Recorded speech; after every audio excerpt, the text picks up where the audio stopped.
Hello. Happy Tarot Tuesday, friends and fam. I hope you're well. And if you're not, that's okay.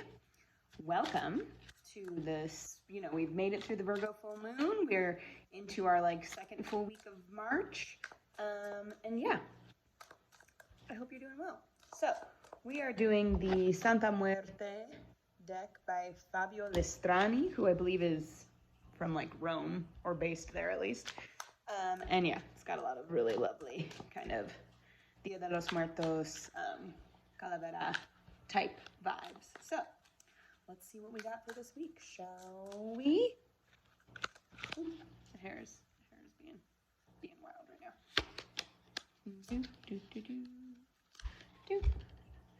Okay. You didn't see that. Shh. I almost flipped them the wrong way. Card 1, card 2, card 3. Make your selection now.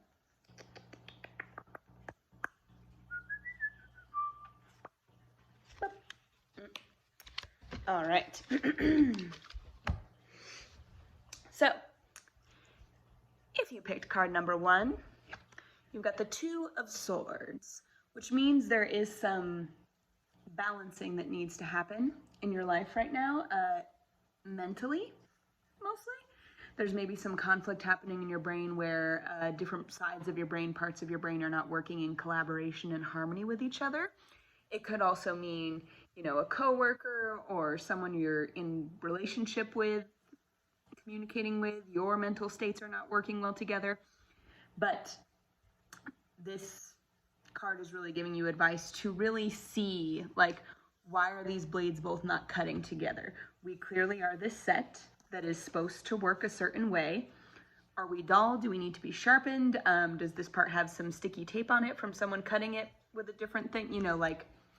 You really have to parse it out and look through each side, picking it apart so that you can really be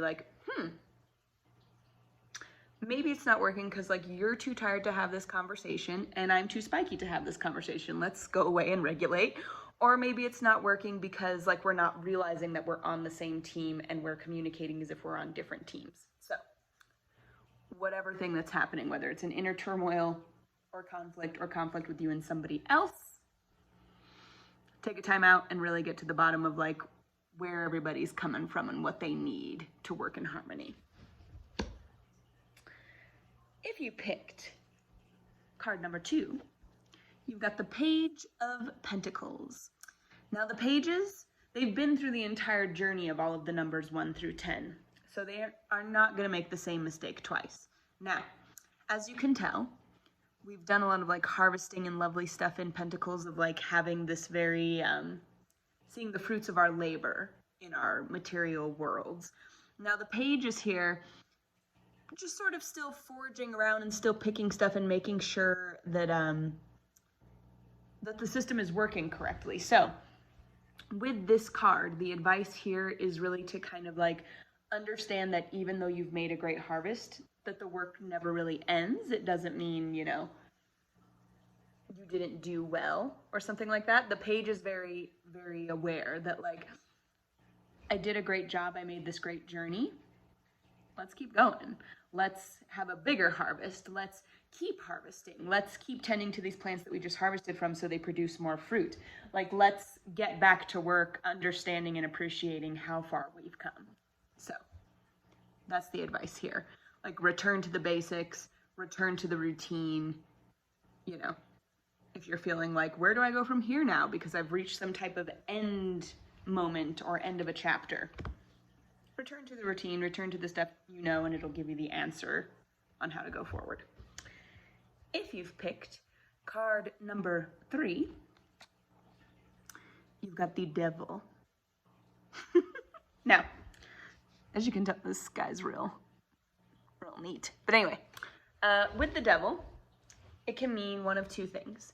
It can mean that there are a lot of temptations around you, a lot of opportunities for falling into old bad patterns that not to fall into. So just keep an eye out for that this week. It might just be kind of some old stuff coming up that you're just kind of ooh, yeah. when that comes up, I tend to eat ate oatmeal cream pies in order to like regulate the stress, or I tend to kind of like blow off everybody and not text anybody back, or I tend to, you know, like sleep all day and not worry about anything. So keep those in mind, whatever temptations might be coming this week that you know to avoid. Keep an eye out. Don't fall in those manholes you know not to step in. And then the other side of it is that it could also mean reforming the way that you maybe look at things that you think are wrong or bad or forbidden. So the other thing this week is like, while you know that those things are unhealthy, don't touch those. The other part of it is like, I've always had a weird negative connotation to that thing. Let me unpack that and kind of research that and see if that's true, or if that's something I'm holding on to that my parents gave me, that is generational, that has been given down from their parents, and if that's really true for me, or if it's something that I'm just holding that's not mine. So that's your goal this week. So sharpen those scissors, get them working, figure out what is happening with these two blades that they're not working, whether it's within yourself or with others. Return to the basics, to your routine, to what you know how to do, while still acknowledging that you did all this great work. But yeah, return to what you did. The work still continues for bigger and better and greater harvests. And don't fall for the old temptations, and reevaluate things that you once thought were forbidden that maybe are totally normal, acceptable things. So those are the cards for this week. I love you all dearly. Have a great rest of your evening. It's late at night. And I will see you next week. Stay gentle, stay joyful, stay easy. Bye.